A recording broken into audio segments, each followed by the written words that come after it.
나 외로울 때 좋은 친구라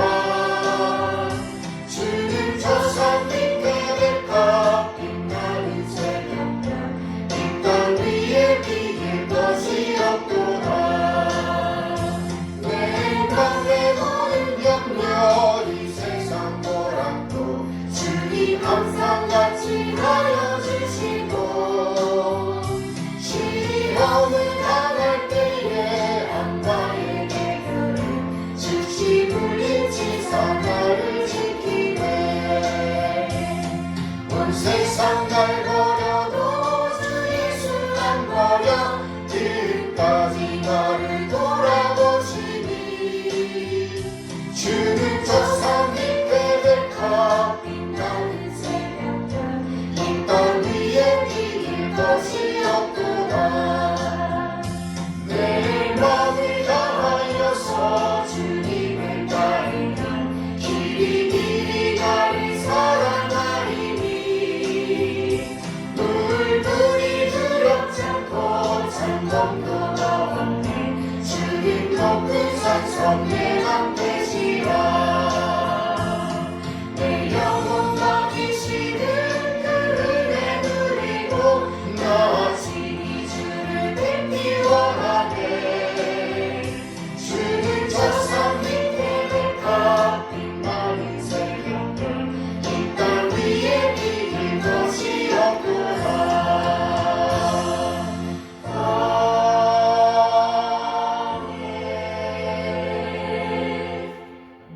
잠시 기도합니다. 그러므로 때가 이르기 전 곧 주께서 오시기까지 아무것도 판단하지 말라. 그가 어둠에 감추인 것들을 드러내고 마음의 뜻을 나타내시리니 그때 각 사람에게 하나님으로부터 칭찬이 있으리라. 하나님 아버지 감사합니다. 거룩한 주님의 날에 또 이렇게 모여서 하나님 앞에 예배할 수 있도록 도와주신 거 감사를 드립니다. 하나님 아버지, 세상은 어둠과 혼란이 지속되나 하나님께서 주님의 자녀들을 아버지 불러주시고 은혜로 불러주시고 그 은혜 가운데 살아갈 수 있도록 도와주신 거 감사를 드립니다. 우리들의 삶이 비록 힘들고 어려울지라도 아버지 정말 주님께서 우리들을 칭찬하실 그 날을 기대하며 아버지 주님 오시는 그날까지 주님께 가는 그날까지 아버지 은혜의 삶을 지속할 수 있도록 주님 붙들어 주시고 인도하여 주시옵소서. 하나님 아버지 감사합니다. 오늘도 말씀을 전해주신 우리 목사님 영육간의 강건함과 성령의 충만함으로 더하여 주시옵소서. 이 시간 신령과 진정으로 드려지는 귀하고 복된 예배가 되기를 기도하며 살아계신 예수 그리스도의 이름으로 기도드립니다. 아멘. 감사합니다. 이 시간은 시편 기도 시간입니다. 시편 44편 말씀드리겠습니다. 시편 44편 고라 자손의 마시기를 인도자를 따라 부르는 노래. 이 마시기라는 말은 교훈이라는 말이에요. 교훈. 고라 자손의 마시기를 인도자를 따라 부르는 노래. 하나님이여 주께서 우리 조상들의 날 곧 옛날에 행하신 일을 그 일 우리에게 일러주매 우리가 우리 귀로 들었나이다. 주께서 주의 손으로 온 백성을 내쫓으시고 우리 조상들을 이 땅에 뿌리박게 하시며 주께서 다른 민족들은 고달프게 하시고 우리 조상들을 번성하게 하셨나이다. 그들이 자기 칼로 땅을 얻어 차지함이 아니요 그들의 팔이 그들을 구원함도 아니라 오직 주의 오른손과 주의 팔과 주의 얼굴의 빛으로 하셨으니 주께서 그들을 기뻐하신 까닭이니이다. 하나님이여 주는 나의 왕이시니 야곱에게 구원을 베푸소서. 우리가 주를 의지하여 우리 대적을 누르고 우리를 치러 일어나는 자를 주의 이름으로 밟으리이다. 나는 내 팔을 의지하지 아니할 것이라 내 칼이 나를 구원하지 못하리이다. 오직 주께서 우리 원수들에게서 구원하시고 우리를 미워하는 자로 수치를 당하게 하셨나이다. 우리가 종일 하나님을 자랑하였나이다. 우리는 하나님의 이름에 영원히 감사하리이다. 아멘, 아멘. 그러나 이제는 주께서 우리를 버려 욕을 당하게 하시고 우리 군대와 함께 나아가지 아니하시나이다. 주께서 우리를 대적들에게서 돌아서게 하시니 우리를 미워하는 자가 자기를 위하여 탈취하였나이다. 주께서 우리를 잡아먹힐 양처럼 그들에게 넘겨주시고 여러 민족 중에 우리를 흩으셨나이다. 주께서 주의 백성을 헐값으로 파시며 그들을 판값으로 이익을 얻지 못하셨나이다. 주께서 우리로 하여금 이웃에게 욕을 당하게 하시니 그들이 우리를 둘러싸고 조소하고 조롱하나이다. 주께서 우리를 문 백성 중에 이야기거리가 되게 하시며 민족 중에서 머리 흔듦을 당하게 하셨나이다. 나의 능력이 종일 내 앞에 있으며 수치가 내 얼굴을 덮었으니 나를 비방하고 욕하는 소리 때문이요 나의 원수와 나의 복수자 때문이니이다. 이 모든 일이 우리에게 임하였으나 우리가 주를 잊지 아니하며 주의 언약을 어기지 아니하였나이다. 우리의 마음은 위축되지 아니하고 우리 걸음도 주의 길을 떠나지 아니하였으나 주께서 우리를 승냥이의 저소에 밀어 넣으시고 우리를 사망의 그늘로 덮으셨나이다. 우리가 우리 하나님의 이름을 잊어버렸거나 우리 손을 이방신에게 향하여 폈다면 하나님이 이를 알아내지 아니하셨으리까 우리 주는 마음의 비밀을 아시나이다. 우리가 종일 주를 위하여 죽임을 당하게 되며 토사의 양같이 여김을 받았나이다. 주여 깨소서 어찌하여 주무시나이까 일어나시고 우리를 영원히 버리지 마소서. 어찌하여 주의 얼굴을 가리시고 우리의 고난과 압제를 잊으시나이까. 우리 영혼은 진토 속에 파묻히고 우리 몸은 땅에 붙었나이다. 일어나 우리를 도우소서. 주의 인자하심으로 말미암아 우리를 구원하소서. 아멘. 그래요. 간구하는 내용이에요. 찬송가 613장 함께 찬양합니다.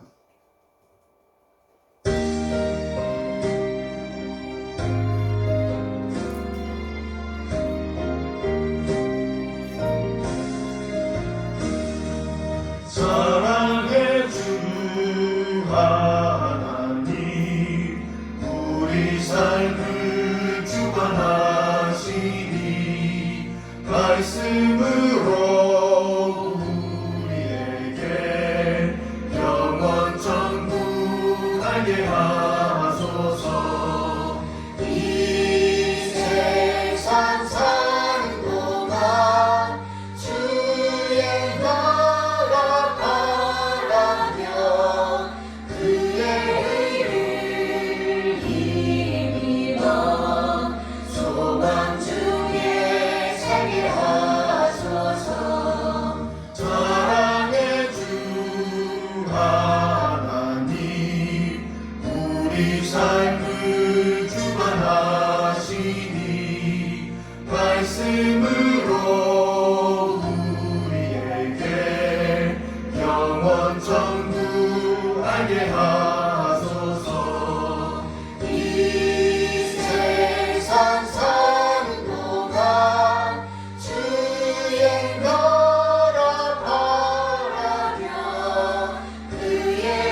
하나님의 선하신 인도하심에 감사드립니다. 우리 한 사람 한 사람을 구원하시기 위해 독생을 보내주신 우리 하나님의 그 놀라운 사랑을 찬양합니다.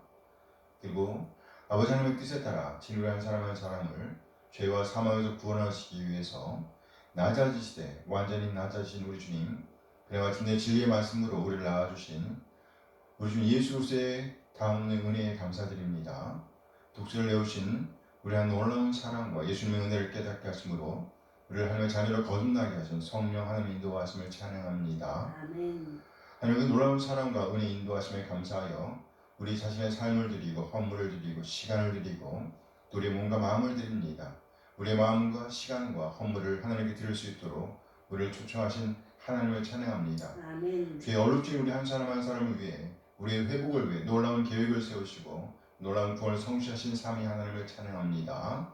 하나님 이 시간 우리 하나님 말씀을 기다립니다. 우리를 깨닫게 하시고 하나님 대신 인정하며 하나님의 뜻 하나님 오름을 살아내고자 하는 열정을 주시옵소서. 아멘. 믿음을 부여한 자로서 있는 자의 품격을 살아낼 수 있도록 하나님의 사랑과 은혜를 살아낼 수 있도록 인도하여 주시옵소서. 감사드리며 우리 주님 예수 그리스도의 이름으로 기도합니다. 아멘. 아멘 아멘 환영합니다. 하마가 두 명이네요. 1280년 런던 침례교 신앙 고백서 제15장. 그래요. 하마가 두 명이 있었어요. 제15장 생명 얻는 회개의 관을 함께 고백하도록 하겠습니다. 제15장 생명 얻는 회개의 관을. 오늘 메시지 제목도 이 내용인데 회개. 성숙한 연령에 도달하여 회심하게 된 택자들도 그 이전에는 자연 상태 속에서 살며 여러 가지 정욕과 쾌락을 쫓게 되지만 하나님은 유효적 소명으로 그들을 부르셔서 생명에 이르는 회개를 주신다. 의만 행하고 죄를 전혀 짓지 아니하는 사람은 아무도 없다. 최고 훌륭한 인간이라 할지라도 그들 안에 내주하는 부패성의 능력과 속임수로 말미암아 또한 유혹의 위세에 눌려 큰 죄와 자극에 떨어질 수 있다. 하나님은 은혜의 언약을 따라서 그렇게 죄를 짓고 유혹에 넘어진 신자들에게 자비를 베푸심으로 구원에 이르는 회개를 통해서 새롭게 하신다. 이러한 구원에 이르는 회개는 복음적인 은혜이다. 성령으로 말미암아 자기 죄의 많은 사악함을 깨닫고 그리스도를 믿는 믿음으로 자신을 겸손케 하며 경건한 슬픔과 함께 죄를 혐오하고 죄짓는 자신을 미워하여 용서받기를 기도하며 은혜로 강하여지기를 기도하게 된다. 그럼으로써 성령의 공급하시는 힘으로 말미암아 하나님 앞에서 바로 행하여 범사에 하나님을 기쁘시게 하려는 목적을 가지고 노력하며 살게 된다. 회개는 사망의 몸을 가지고 살아가는 일평생 몸의 행위로 말미암아 지속하여야 할 일이다. 누구든지 특별히 자신이 알고 있는 자신의 죄들을 회개해야 할 의무가 있다. 하나님께서는 이렇게 은혜 언약 안에서 그리스도를 통하여 구원에 이르도록 신자를 보존하시는 장치를 마련해 두셨다. 그 장치가 뭐예요? 회개. 회개. 아무리 작은 죄라도 정죄를 받기에 부족한 죄는 없는 것이다. 동시에 아무리 큰 죄라도 그것을 참으로 회개하는 자에게는 정죄를 가져오지 못한다. 그러므로 회개의 필요성은 끊임없이 설교를 통해서 전파되어야 한다. 그래요. 오늘 본문은 고린도전서 5장 6절에서 8절까지의 말씀입니다. 너희가 자랑하는 것이 옳지 아니하도다. 적은 누룩이 온 덩어리에 퍼지는 것을 알지 못하느냐. 너희는 누룩 없는 자인데 새 덩어리가 되기 위하여 묵은 누룩을 내버리라. 우리의 유월절 양 곧 그리스도께서 희생되셨느니라. 함께 이러므로 우리가 명절을 지키되 묵은 누룩으로도 말고 악하고 깨끗한 누룩으로도 말고 누룩이 없이 오직 순전함과 진실함을 떡으로 하자. 아멘 아멘. 네, 오늘 본문 말씀 고린도전서 5장 6절 이하 8절 말씀을 중심으로 해서 명절을 지키되 이런 제목으로 말씀을 나누려 합니다. 명절을 지키되. 바울은 고린도 교회에 있었던 분열의 문제를 지적하면서 이에 대한 해결책으로 무엇보다 먼저 하나님의 부르심, 즉 하나님의 은혜를 기억하고 그 은혜 안에 잠겨야 함을 강조하였습니다. 고린도전서 1장 26절 말씀입니다. 함께 읽어요. 형제들아 너희를 부르심을 보라. 육체에 따라 지혜로운 자가 많지 아니하며 능한 자가 많지 아니하며 공부할 좋은 자가 많지 아니하도다. 무슨 말이에요? 이들이 하나님의 자녀로 부름받은 것은 전적인 하나님의 은혜였다는 것이죠. 이들 안에는 하나님께로 나아갈 만한 능력이 없었다는 겁니다. 하나님께서 먼저 이들을 찾아오셔서 하나님의 자녀로 불러주셨다는 거예요. 다시 말해 이들 안에는 하나님의 자녀로 거듭나게 할 아무런 능력이 없었다는 것입니다. 이들이 참으로 구원받고자 한다면 반드시 이들 바깥으로부터의 구원자가 있어야 한다는 겁니다. 그리고 실제로 바깥으로부터 즉 하나님의 은혜로 말미암아 이들 바깥으로부터 임한 하나님의 능력으로 말미암아 이들은 거듭나게 됩니다. 바울 사도는 이것을 아주 경이롭게 체험한 사람이었습니다. 원래 바울은 철저한 바리새인으로서 아주 율법에 능한 사람이었습니다. 바울은 자신에 대해서 이렇게 고백합니다. 빌립보서 3장 4절 이하의 말씀인데요.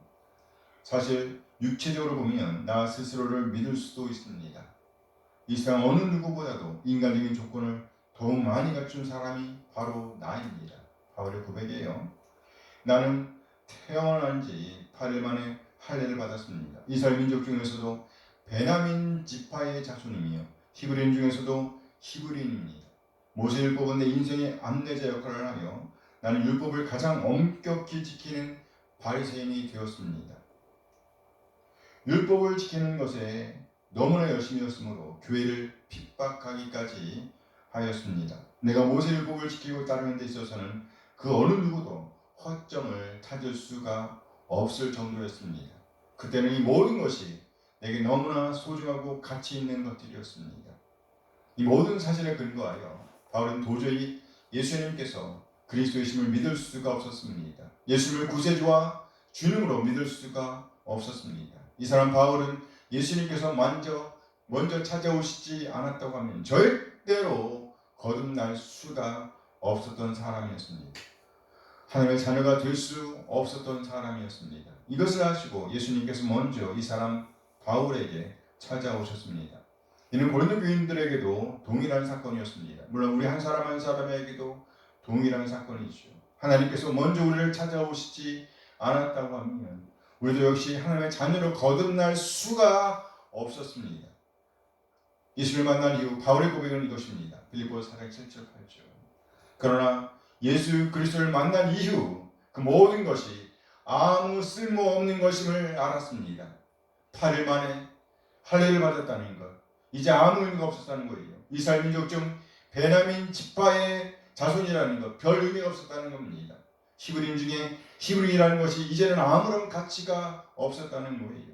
율법을 잘 알고 율법에 능통한 바리새인이었다는 것이 이제는요 아무 쓸모가 없게 되었다는 거예요. 그것들뿐만 아니라 이 세상 그 어떤 것도 내 주 예수 그리스도를 아는 것과 비교가 되지 않습니다. 예수 그리스도를 위하여 나는 모든 것을 버렸습니다. 모든 것을 버렸습니다.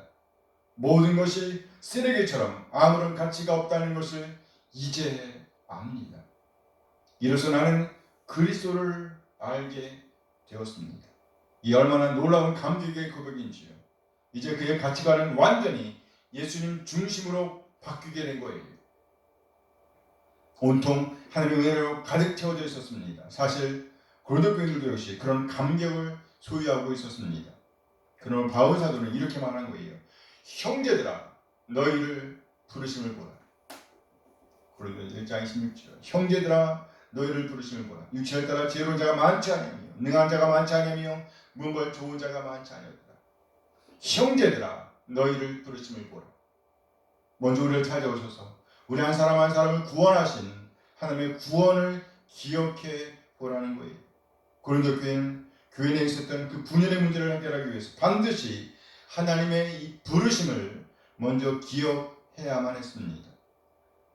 그러나 여기서 멈추면 안 되죠. 한 걸음 더 나아가 이제는 예수 그리스도를 기초로 하는 교회, 하나님의 집, 성전임을 기억해야 합니다. 우리는 하나님의 성전입니다. 하나님의 집이에요. 고린도 교회 안에 있는 그 한 사람 한 사람은 바로 바울과 아볼로를 비롯한 지도자들에 의해서 세워진 하나님의 집이라는 것을 기억해야 했습니다. 특히 바울 사도는 자신을 이렇게 소개하고 있죠. 나는 지혜로운 건축자입니다. 고린도전서 3장 10절 말씀이에요. 함께 읽어요. 내게 주신 하나님의 은혜를 따라 내가 지혜로운 건축자와 같이 터를 닦아둠에 다른 이가 그 위에 세우나 그러나 각각 어떻게 그 위에 세울까를 조심할지니라. 바울이 자신을 소개하면서 나는 지혜로운 건축자와 같다고 소개하고 있습니다. 다시 말해 바울 사도는 아주 능숙한 솜씨로 고린도 교회의 기초를 놓았다는 거예요. 물론 3장 11절에 보면 그 기초는 예수 그리스도라고 소개합니다. 고린도전서 3장 11절 함께 읽어요. 이 닦아둔 것 외에 능히 다른 터를 닦아줄 자가 없으니 이 터는 곧 예수 그리스도. 이 터는 곧 예수 그리스도라. 바울 사도는 예수 그리스도 곧 교회의 기초를 놓는데 아주 놀라운 솜씨를 갖고 있었습니다. 그래 고린도 교회가 세워진 거예요. 바울 사도는 지혜로운 건축자와 같을 뿐만 아니라 너희로 하여금 믿게 한 사역자라고 소개하고 있습니다. 너희로 하여금 믿게 한 사역자. 고린도전서 3장 5절 말씀이에요. 함께 읽어요. 그런즉 아볼로는 무엇이며 바울은 무엇이냐 그들은 주께서 각각 주신 대로 너희로 하여금 믿게 한 사역자들이니라. 너희로 하여금 믿게 한 사역자들이니라. 바울뿐만 아니라 아볼로도 이 일의 동역자라고 바울 사도는 설명하고 있습니다. 이들의 헌신으로 말미암아 고린도 교회의 기초가 세워졌다는 거예요. 이렇게 고린도 교회는 예수 그리스도를 기초로 하는 하나님의 뭐요? 집. 하나님은 뭐라고요? 집이라는 거예요. 따라서 이제는 하나님의 집이 된 이들에게도 책임이 주어졌는데 그것은 바로 각각 어떻게 그 위에 세울까를 조심해야 한다는 겁니다. 고린도전서 3장 10절 말씀 다시 한번 볼까요? 3장 10절 함께 읽어요. 내게 주신 하나님의 은혜를 따라 내가 지혜로운 건축자와 같이 터를 닦아둠에 다른 이가 그 위에 세우나 그러나 각각 어떻게 그 위에 세울까를 조심할지니라. 각각 어떻게 그 위에 세울까를 조심할지니라. 각각이에요. 각각. 다시 말해서 이들은 하나님의 구원을 기억해야 합니다. 그리고 이제는 어떻게 하나님의 집을 지을까를 생각해야 한다는 거예요. 이는 공동체를 세우는 것과 아울러 각 개인을 동시에 포함하는 개념인 거예요. 교회 공동체를 세우고 또 나를 세워야 한다는 말이죠. 이들이 각 집을 잘 짓기 위해서 필요한 것이 곧 만물인데요. 이미 그것이 이들의 것이라고 성경은 말씀하고 있습니다. 고린도전서 3장 21절 말씀이시죠. 함께 읽어요. 그 누구든지 사람을 자랑하지 말라. 만물이 다 너희 것이니라. 더 이상 사람은 자랑할 대상이 아니라고 말씀합니다. 이 사람들이 주어진 것은요 자랑하라고 주어진 존재들이 아니라는 거예요. 그러면서 만물이 다 너희 것이라 말씀하십니다. 그리고 22절에 보면요 이렇게 설명합니다. 바울이나 아볼로나 게바나 세계나 생명이나 사망이나 지금 것이나 장래 것이나 다 너희 것이요. 바울도 아볼로도 게바도 다 너희의 것이다 라고 설명하고 있습니다. 심지어 세계나 생명이나 사망이나 지금 것이나 장래 것이나 다 너희의 것이다 라고 말씀하고 있습니다. 모든 것, 이 만물들이 다 이들의 것입니다. 이 모든 것들은 이들이 하나님의 집을 짓는데 꼭 필요한 것들이며 이미 이들에게 주어져 있다는 거예요. 이미 하나님께서 이 모든 것들을 이용해서 하나님의 집을 짓도록 허락하셨다는 겁니다. 따라서 사도 바울 사도는 이 모든 것을 사용해서 공동체를 세우고 무엇을 세우고 공동체를 세우고 그리고 각 개인의 성장과 성숙을 위해 사용하라고 권면하고 있는 겁니다. 지속적인 성장, 성숙이 있지 않으면 마침내는 후회할 것이기 때문이에요. 고린도전서 4장 5절 말씀입니다. 함께 읽어요. 그러므로 때가 이르기 전 곧 주께서 오시기까지 아무것도 판단하지 말라. 그가 어둠에 감추인 것들을 드러내고 마음의 뜻을 나타내시리니 그때 각 사람에게 하나님으로부터 칭찬이 있으리라. 그때 각 사람에게 하나님으로부터 칭찬이 있으리라. 우리가 참으로 하나님이 칭찬을 기대한다고 하면 반드시 우리의 집을 잘 지어야 한다는 겁니다. 그러면 어떻게 하나님의 집을 잘 지을 수 있을까요? 고린도전서 4장 1절 말씀입니다. 함께 읽어요. 사랑이 마땅히 우리를 그리스도의 일꾼이요 하나님의 비밀을 맡은 자로 여길지어다. 특별히 교회 지도자들에 대한 생각을 바로 가져야 할 것에 대해서 권고하고 있습니다. 우리가 참으로 하나님의 집을 잘 지으려고 한다면 첫째로 우리 교회의 지도자들은 하나님의 일꾼이요 또 하나님의 비밀을 맡은 자라는 것을 알아야 합니다. 다시 말해 이들은 누군가에 대한 바른 알미 있어야 한다는 거예요. 이들은 우리의 일꾼이 아니죠. 이들은 누구의 일꾼이에요? 하나님의 일꾼입니다. 그러므로 우리를 돌보는 자들이라는 것이죠. 하나님의 일꾼으로서 우리를 돌보는 자들이라는 거예요. 우리 앞에 세워진 리더들은 그렇게 주인을 대신해서 관리하는 사람들을 가리키는 겁니다. 이렇게 볼 때 바울이는 아볼로 그리고 게바는 청지기입니다. 이들이 관리하는 것은 곧 하나님의 비밀, 다시 말해서 복음을 잘 관리하고 맡고 있는 사람들이라는 거예요. 그래서 바울 사도는 자신을 가리켜서 이렇게 말했습니다. 나는 지혜로운 건축자와 같다. 다시 말해서 예수 그리스도를 기초로 하는 하나님의 집을 세우는 데 능숙한 사람이라는 것이죠. 우리 한 사람 한 사람 이런 사람들에 의해서 복음을 받게 되었습니다. 그리고 이제는 이들의 도움을 받아 우리가 어떻게 세울까를 조심해야 할 책임을 갖게 되었습니다. 따라서 우리가 하나님의 집을 잘 짓기 위해서 알아야 할 첫 번째 것은요, 바로 우리 앞에 세워진 리더들은 우리가 하나님의 집을 세우도록 돕는 청지기임을 알아야 한다는 거예요. 두 번째는요, 첫 번째가 이어집니다. 우리 앞에 세워진 이 모든 리더들은 하나님의 청지기이기 때문에 그 판단을 전적으로 하나님께 맡겨야 한다는 것입니다. 이것이 바로 우리가 신앙인으로 성장할 수 있는 길입니다. 하나님의 집의 공동체와 우리 개인을 잘 지을 수 있는 비결이에요. 우리 앞에 세워진 그 모든 리더들의 판단을 이제 하나님께 맡겨드려야 한다는 것. 고린도전서 4장 4절 말씀입니다. 4장 4절 함께 읽어요. 내가 자책할 아무것도 깨닫지 못하나 이로 말미암아 의롭다함을 얻지 못하노라. 다만 나를 심판하실 이는 주시니라. 다만 나를 심판하실 이는 주시니라. 모든 판단에 대한 책임은 하나님께 있다는 거예요. 하나님의 청지기이기 때문이죠. 이들을 판단하는 것뿐만 아니라 이들을 자랑하는 것 또한 우리의 일이 아닙니다. 고린도전서 3장 21절 말씀이에요. 함께 읽어요.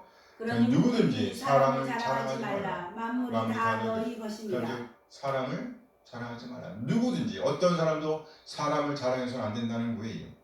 이들은 자랑할 대상 또한 아닙니다. 단지 우리는 하나님의 이름을 높이고 찬양하는 일에 우리의 마음을 모아야 한다는 거예요. 한 걸음 더 나아가 이들을 판단하는 것 또한 하나님께 맡겨야 합니다. 이는 바로 우리가 하나님의 집을 잘 짓기 위한 비결입니다. 세 번째 비결은 이 두 번째 비결이 이어집니다. 우리가 참으로 이렇게 우리 앞에 세워진 모든 리더들의 평가를 하나님께 맡기고 그에게서 하나님의 집을 세우는 데 필요한 무언가를 배울 수 있음을 믿어야 합니다. 무언가 배울 것이 있다. 다시 말해 하나님의 집을 잘 짓는 세 번째 비결은요, 바로 하나님께서 세우신 리더들로부터 배울 준비가 되어 있어야 한다. 그리고 배워야 한다는 겁니다. 배워야 한다. 고린도전서 4장 6절 말씀 함께 읽어요. 형제들아, 내가 너희를 위하여 이 일에 나와 아볼로를 들어서 본을 보였으니 이는 너희를 하여금 기록된 말씀 밖으로 넘어가지 말라 하는 것을 우리에게서 배워 서로 대적하여 교만한 마음을 가지지 말게 하려 합니다. 우리에게서 배워. 여기 배운다라는 말은요, 교만한 마음과 대조를 이루고 있습니다. 그래, 교만한 마음을 가지고 있다면 결코 배울 수 없음을 오늘 본문을 강조하는 겁니다. 교만한 사람은 배울 수가 없어요. 교만한 사람을 배울 수가 없습니다. 우리 한 사람 메시지를 들을 때마다 항상 배우고 적용할 것이 무엇인가에 대해서 주의하는 사람이 되어야 합니다. 듣고 잊어버리는 사람이 되어서는 안 된다는 거예요. 우리 한 사람 예수 그리스도 터 위에 세워진 하나님의 집입니다. 아직은 터만 닦여져 있습니다. 우리는 지금도 여전히 하나님의 집을 짓는 사람들입니다. 우리가 참으로 하나님의 집을 잘 짓고자 한다면 무엇보다 먼저 우리 앞에 세워진 리더들은 하나님의 청지기임을 인정해야 합니다. 두 번째로 하나님의 청지기는 하나님께서 판단하신다는 것을 알아야 합니다. 그리고 세 번째로요, 우리는 하나님의 청지기들로부터 하나님께서 맡기신 것들을 배우고 하나님의 집을 짓는데 잘 사용해야 한다는 거예요. 그리하여 공동체를 세우고 또 우리 개인을 세우는 일이 지속되어야 합니다. 고린도교회가 이렇게 하나님의 부르심을 기억하고 또 예수 그리스도를 기초로 하는 하나님의 집으로 그 위에 어떻게 세울까를 조심한다면, 특별히 교회 내의 지도자 혹은 지체들의 은사를 인정하고 그들의 평가를 하나님께 맡기며 온전히 배우고자 자신을 낮춘다고 하면 반드시 영적인 어린아이를 벗어나게 될 것입니다. 영적인 어린아이. 이렇게 될 때 비로소 이들은 교회 내에 있는 그 모든 분열의 문제를 해결할 수 있게 될 것입니다. 분열의 문제. 그래요. 교회 내의 분열의 문제는요, 그것으로 끝나는 것이 아니죠. 오늘 본문에 보면 이 분열의 문제는요, 교회 공동체의 치명적인 관계의 단절을 보여줄 수도 있습니다. 특별히 가정에서의 문제가 심각하게 대두되고 있습니다. 저는 그리스도인 가정의 특징을 보여줄 수가 없다는 거예요. 네, 그리스도의 가정인데 그리스도의 가정의 특징이 없다. 이런 말미암아 바울 사도는 다시 한번 말로 닿을 수 없는 고통을 감내해야만 했습니다. 너무나 가슴이 터질 것 같아서 말을 제대로 하지 못합니다. 그런 음행은 이방인 중에서도 없는 것이다. 고린도전서 5장 1절 말씀이에요. 함께 읽어요. 너희 중에 심지어 음행이 있다면 들으니 그런 음행은 이방인 중에서도 없는 것이라. 누가 그 아버지 아내를 취하였다 하는도다. 그래요. 물론 이 아버지 아내는 엄마를 가리키는 거 아니겠죠. 바울사는 울분에 찬 목소리를 들어보세요. 그런 음행은 이방인 중에서도 없는 것이다. 그런 음행은 어디에도 없다고요? 이방인 중에서. 그래요. 이방인 중에도 없는 거다. 만약에 바울 사도가 이들 앞에서 이야기를 하고 있다고 하면 그는 피눈물을 흘리면서 말했을 겁니다. 절규했겠죠. 아니 어떻게 그런 일이 있을 수 있습니까? 아니 어떻게 그런 일이 있을 수 있습니까? 이런 와중에 있으면서도 오늘 본문에 의하면 이들은 여전히 자랑하고 있다고 언급하고 있습니다. 오늘 본 6절 말씀이에요. 자랑하고 있다. 오전주. 함께 읽어요. 너희가 자랑하는 것이 옳지 아니하도다. 저 눈이 온 동에 퍼지는 것을 알지 못하느냐. 지금 교회 안에 아주 심각한 문제가 있습니다. 그런데 심지어 이방인 중에서도 찾아볼 수 없었던 그런 엄청난 일들이 교회 안에서 일어나고 있는데, 그런데 말이에요, 어떻게 자랑할 일이 있을 수 있는 거예요. 어떻게 자랑할 수 있는 거예요. 그러니까 실제로 이들은 자신들의 신앙을 자랑하고 있었습니다. 이 층에 처해 있는데 이들은 팔을 나누어 다투고 있었습니다. 서로 자신들이 정통이라고 자랑하고 있었습니다. 자신들이 바른 은사를 자랑하고 있었어요. 이들에게 하나님의 집은 더 이상 관심의 대상이 아니었습니다. 교회를 세우는 일은 이제 더 이상 이들의 관심이 아니었어요. 철저하게 자식에게 갇혀서 살고 있었습니다. 그래서 바울은 알려줘야만 했습니다. 적은 누룩이 온 동이에 퍼지고 있다. 적은 누룩이 온 동이에 퍼지고 있다. 바울 사도가 이 편지를 보내고 있는 시점에서 아직까지 이들 안에 있었던 분열의 문제는 그대로 남아 있었습니다. 더 나아가 이 적은 누룩, 즉 여러 가지 죄의 양상들이 점점 더 빠른 속도로 퍼져나가고 있었습니다. 바울은 이 문제를 함께 열거하고 있지만 사실 이는 한 뿌리에 포함되어 있는 거예요. 이들이 분열되는 것도, 또 이렇게 교회 안에 심지어 이방인 중에서도 찾아볼 수 없는 죄의 문제가 퍼져나가는 것도 역시 한 뿌리에 연결되어 있었다는 겁니다. 곧 하나님의 은혜가 빠져버린 거예요. 뭐가 빠져버렸어요? 은혜. 하나님의 은혜가 온데간데 없습니다. 하나님의 부르심을 잊어버린 겁니다. 이 문제를 해결하기 위해서 바울사는 먼저 하나님의 부르심을 기억하라고 권면하였습니다. 다시 말해 예수 그리스도를 기초로 하는 하나님의 집임을 기억하라는 거예요. 그리고 그 위에 어떻게 세울까를 조심해야 한다는 가르침을 주고 있는 겁니다. 그리고 아울러 교회 안에 점점 더 왕성하게 퍼지고 있는 이 죄의 덩어리를 없애는 것과 관련하여 바울 사도는 명절을 지키되 라는 말로 이어가고 있습니다. 여러분 8절 말씀이에요. 고린도전서 5장 8절 함께 읽어요. 이러므로 우리가 명절을 지키되 누군 누르고도 말고 악하고 악에 찬 누르고도 말고 누리기 없이 오직 순전함과 진실함의 떡으로 하자. 오직 순전함과 진실함의 떡으로 하자. 지금 고린도 교회 안에 있는 문제를 해결하기 위해서는 무엇보다 먼저 하나님의 부르심을 기억해야 합니다. 그리고 예배의 본질을 회복해야 한다는 거예요. 예배의 본질을 회복해야 한다. 우리가 드린 예배의 본질에 대해서 바울 사도는 우리의 유월절 양, 곧 그리스도께서 희생되셨다라고 말씀하고 있습니다. 여러분 7절 말씀이죠. 함께 읽어요. 너희 누룩 없는 자인데 새 덩어리가 되기 위하여 묵은 누룩을 내버리라. 우리의 유월절 유월절 양 곧 그리스도께서 희생되셨느니라. 되셨느니라. 우리 유월절 양 곧 그리스도께서 희생되셨느니라. 우리가 드리는 예배의 의미는요, 바로 유월절 양 대신 예수 그리스도의 희생을 기념하는 것이라 말하는 겁니다. 유월절 양 대신 예수 그리스도의 희생을 기념하는 것.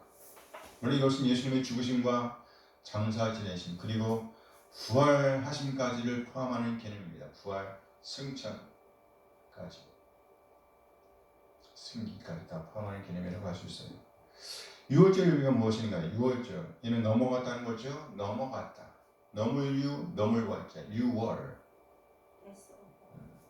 그래서 무엇이 넘어갔다는 말인가? 무엇이 넘어갔다? 재앙이 넘어갔다는 거예요. 재앙이 넘어갔다. 뭐가 넘어갔다? 재앙이 넘어갔다. 다시 말해 생명을 보존하게 되었다는 겁니다. 이유를 찾아보려고 하면 그 옛날 모세 때로 거슬러 올라가야 합니다. 하나님께서 이스라엘 백성을 노예의 상태에서 건져내신 사건을 우리는 출애굽 사건이라고 합니다. 출애굽 사건. 애굽에서 노예로 살고 있었는데 하나님께서 친히 모세라는 사람을 보내서 애굽에서 데리고 나오셨다. 출애굽. 애굽에서 나왔다는 말이에요. 출애굽. 애굽에 노예로 있었을 때 애굽의 왕 바로는 이스라엘 백성을 결코 내보내려고 하지 않았습니다. 왜요? 일꾼들이었으니까. 그래서 하나님께서는 모세를 통해서 10가지 재앙을 행하셨습니다. 그리고 이때 행했던 마지막 재앙이 바로 모든 장자를 죽이는 재앙이었습니다. 그런데 이스라엘 백성들에게는 피할 기회를 내셨습니다. 하나님께서 이스라엘 백성에게 말씀하시길 양을 잡아 그 피를 문설주와 임방에 바르라고 명하신 것입니다. 그러면서 그 피를 보고 하나님께서 보내신 재앙이 넘어갈 것이라고 말씀하십니다. 마침내 그날 문설주와 임방에 피를 발랐던 이스라엘 집은 모두 다 안전하였습니다. 하지만 애굽 왕의 장자를 비롯하여 심지어 짐승의 첫 새까지 다 죽었어요. 이로 말미암아 애굽 전역은 통곡의 바다가 되고 말았습니다. 통곡의 바다. 결국 애굽 왕은 이스라엘 백성들을 내보내게 되었습니다. 내보낸 게 아니라 쫓아보낸 거예요. 나가! 쫓아보냈어요. 이스라엘 백성들이 그야말로 구원을 받은 것입니다. 마찬가지로 오늘 고린도 교회 역시도 예수 그리스도의 그 십자가의 피로 말미암아 출애굽 당시에 그 양의 피처럼 그렇게 죽으신 예수 그리스도의 그 피로 말미암아 구원을 받게 되었다는 거예요. 따라서 우리 이 은혜를 기억하며 기념하는 것, 그것을 가르쳐 오늘 성경은요, 명절을 지키되 라는 말에 담아내고 있는 겁니다. 명절을 지키되. 지금 우리말로 한다면 예배라고 할 수 있어요. 예배죠. 다시 말해 고린도 교회 안에 있었던 여러 가지 문제들을 본질적으로 해결하고자 한다면 이들은 무엇보다 먼저 하나님의 부르심을 기억해야 했습니다. 그리고 또 명절을 지켜야 했습니다. 명절. 예배의 본질을 회복해야만 했다는 거예요. 이 예배의 자리에서 하나님께서 임재하심을 이들은 반드시 기억해야만 했습니다. 예배의 자리에 하나님께서 임하신다는 것. 그랬다고 하면 결코 이방인 중에서도 찾을 수 없는 죄를 범했던 그 죄인이 그렇게 뻔뻔스럽게 아무런 회개의 행동도 취하지 않고 그 자리에 앉아 있을 수는 없었겠지요. 뻔뻔스럽게 죄를 범한 상태로 그 자리에 그냥 그대로 앉아 있을 수는 없었을 거예요.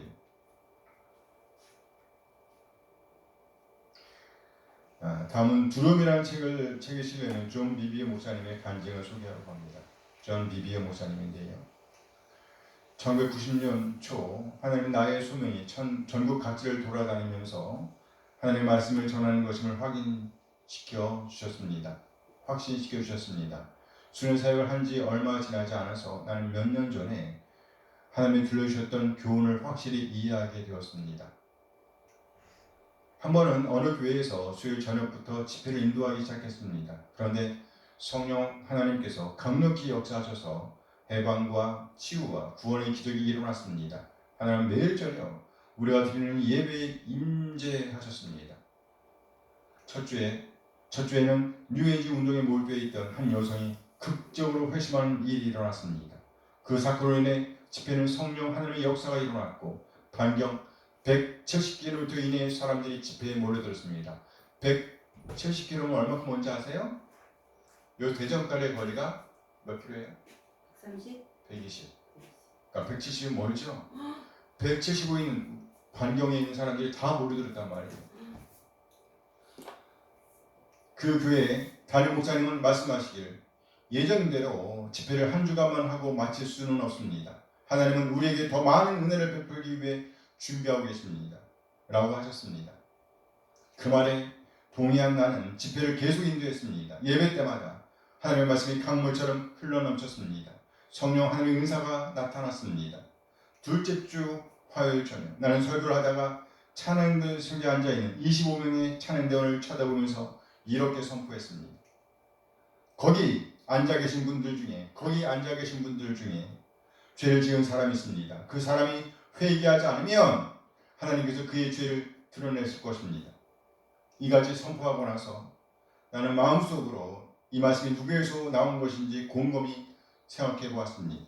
나는 순간적이나마 내가 한 말에 대해 의문을 품었습니다. 그러나 그 말씀이 하나님으로부터 비롯된 것임을 확신했으므로 즉시 마음속에서 의문을 지워버렸습니다. 내가 그 말을 한 것은 처음부터 그런 마음이 있었기 때문이 아니었습니다. 이는 성령 하나님께서 강력하게 역사하셨기 때문이었습니다. 예배 때마다 참석자들이 늘어났습니다. 셋째 주에 나는 찬양석에 앉아있는 찬양대원들을 손가락으로 가리키면서 다시 한번 담대히 선포했습니다. 거기 앉아 계신 분들 중에 죄를 지은 사람들이 있습니다. 그 사람이 회개하지 않으면 하나님께서 그의 죄를 드러내실 것입니다. 그리고 그는 교회를 떠나게 될 것입니다.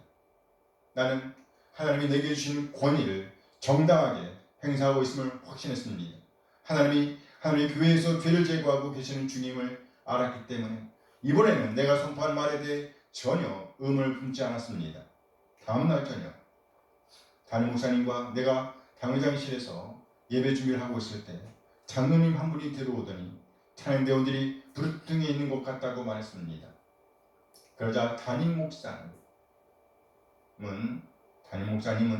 그들이 3주 동안 쉬지 않고 찬양하느라 몹시 피곤한 줄로 생각하고 그들에게 가서 좀 힘들더라도 계속 하나님을 찬양하라고 하십시오라고 지시했습니다. 그때 나는 장로님을 쳐다보면서 이렇게 질문을 했습니다. 잠시만요. 혹시 별다른 일은 없습니까? 나의 물음에 장로님이 이렇게 대답했습니다. 찬양대원들은 목사님이 자기들을 너무 심하게 대하신다고 생각하고 있습니다. 그랬겠지. 대놓고 그랬습니다. 사적으로 말씀하셔야 할 일을 공개적으로 말씀하셨다면서 유감스러워하고 있습니다. 깜짝 놀랐을 거예요. 비록 그 당시에는 몰랐지만 그 순간은 영적으로 매우 심각한 고비였습니다. 그들은 하나님 내게 주신 권위에 도전하는 것이고 그 집회에서 일어난 일들을 기뻐하지 않은 사탄은 그들을 통해 집회를 중단시키고 싶어하는 것입니다. 장로님의 얘기를 들은 즉시 나는 마음속으로 생각했습니다. 존, 널 왜 그들을 당황스럽게 했지?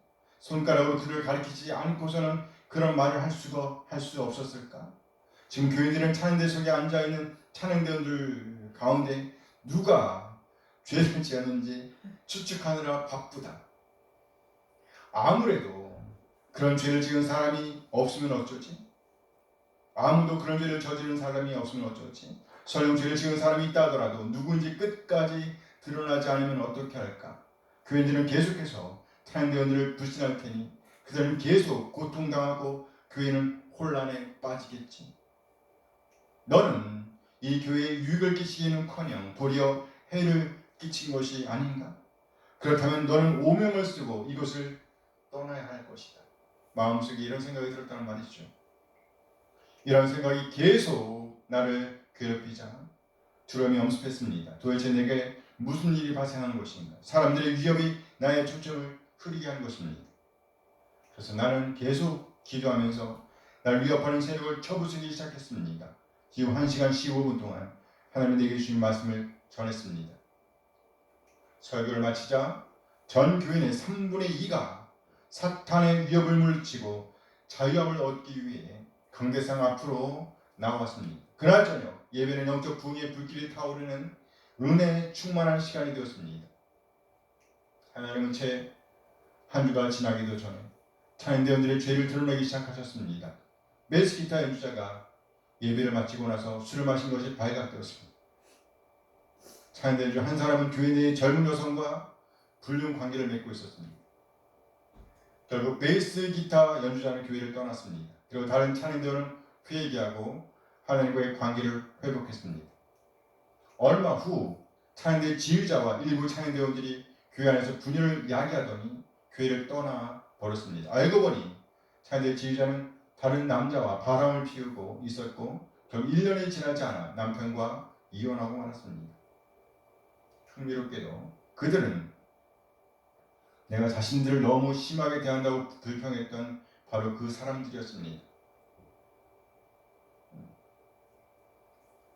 하나님은 나를 통해서 그들을 경고하셨습니다. 그들이 그 경고를 받아들였더라면 더 이상의 불쌍한 사람은 없었을 것입니다.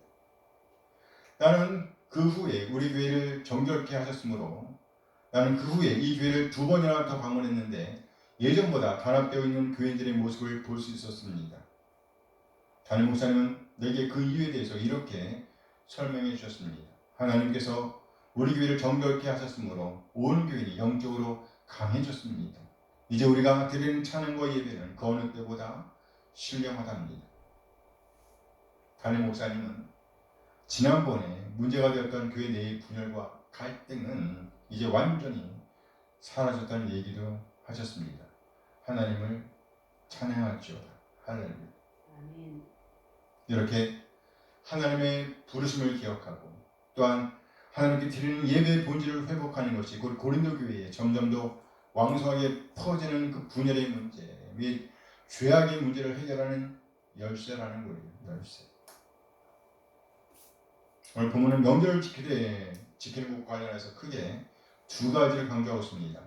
크게 두 가지를 강조하고 있습니다. 첫째는요, 소극적인 것으로서 묵은 누룩을 내버리는 것이 필요했습니다. 묵은 누룩을 내버리는 것. 이것은 하나님과의 관계 회복을 위한 회개라고 할 수 있습니다. 회개. 삶에서 우리가 범하고 있는 사소한 죄까지라도 하나님께 자복하는 은혜가 있어야 한다는 거예요. 그리고 두 번째, 적극적인 것으로서 순전함과 진실함의 떡으로 하라고 강조하고 있습니다. 순전함과 진실함이 필요한 순전함과 진실함. 여기 떡이라는 말씀을 7절에서는 새 덩어리라고 표현하고 있습니다. 고린도전서 5장 7절 말씀인데요. 함께 읽어볼까요? 너는 누룩 없는 자인데 새 덩어리가 되기 위하여 묵은 누룩을 내버리라. 우리의 유월절량 그리스도께서 희생이 되셨느니라. 새 덩어리가 되기 위하여 묵은 누룩을 내버리라. 새 덩어리, 새로운 덩어리. 다시 말해 거듭난 그리스도인이 되기 위하여 묵은 누룩, 옛 습관을 버려야 한다는 거예요. 그냥 그대로는 안 됩니다. 버려야 돼요. 회개해야 합니다. 우리 몸을 드릴 때 순전함과 진실함으로 하나님께 드려야 합니다. 그러니까 버리는 것이 소극적인 거라면 취하는 것은 적극적인 거예요. 로마서 12장 1절 말씀입니다. 함께 읽어요. 그러므로 형제들아 내가 하는 모든 자비에서 너희를 구하노니 내 몸을 하나님 기뻐하시는 거룩한 산 제물로 드리라. 너희가 드릴 영적 너희 몸을 하나님이 기뻐하시는 거룩한 산 제물로 드리라. 산 제물로 드리라. 살아있는 제물로 드리란 말이죠. 하나님의 말씀을 살아있는 것을 가리키는 거예요. 그렇습니다. 우리는 명절을 지키되 적극적으로 순전함과 진실함으로 드러내야 한다는 겁니다. 여기 순전함이란 성실함이라고 표현할 수 있습니다. 성실함. 우리의 모든 삶의 자리에서 하나님의 임재를 의식하는 것과 더불어 공적인 예배에 적극적으로 동참하는 것을 의미하는 거예요. 예배의 본질은요, 바로 6월절 어린 양 대신 하나님을 찬양하는 겁니다. 하나님의 사랑과 은혜를 기억하고 하나님의 사랑과 은혜를 기억하고 우리를 헌신하는 시간이 곧 예배라는 거예요. 이것이 곧 명절을 지킴의 의미라는 것이죠. 이렇게 할 때 교회는 점점 더 풍성하게 세워질 것임을 믿습니다. 우리 한 사람 한 사람 어찌하든지 하나님의 부르심을 기억하며 항상 그 은혜 안에서 하나님의 그 놀라운 사랑과 은혜 안에서 우리 몸으로 하나님 예배하는 일에 성공하게 되길 소원합니다. 살아내는 거예요. 명절을 지키되 묵은 누룩은 내버리고 그래 내버려요. 그 순전함과 진실함의 떡으로 하자. 기도하시겠습니다. 잠시 오늘 받은 말씀을 생각하시면서 기도하십니다. 함께 기도하시겠습니다.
하나님, 우리 한 사람 한 사람 고린도 교회를 보면서 우리를 다듬을 수 있도록 하여 주시옵소서.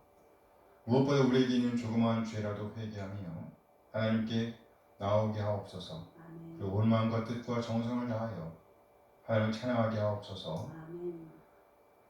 하나님의 부르심을 기억하며 어떻게 하나님의 집을 세울까를 조심하며 또 예배의 본질, 즉 우리 몸을 산 제사로 드리는 일로 예배에 성공하게 하옵소서. 아멘. 진정한 그리스도로서의 오늘을 살아내게 하옵소서. 하나님으로 알고 믿고 예배하게 하옵소서.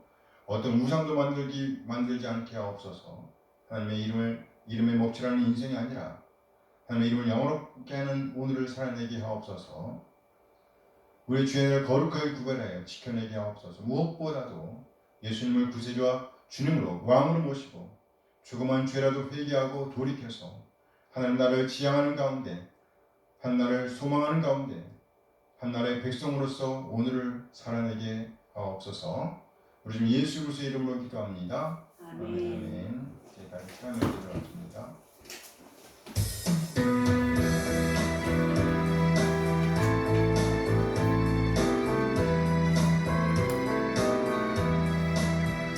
주를 경배하리 나 경배하리 주를 찬양하리라 주를 경배하리 나 경배하리 주를 찬양하리라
이제는 우리 주 예수 그리스도의 은혜와 하나님의 극적인 사랑하심과 성령 하나님의 교통하심이 모든 받은 말씀에 응답하여 명절을 지키되 묵은 누룩은 내버리고 작은 죄라도 회개하고 돌이킴으로 오직 순전함과 진실함을 지켜내며 드러내기도 하지만은 우리 모든 지체들에게 함께 하시길 축원하옵나이다. 아멘. 아멘.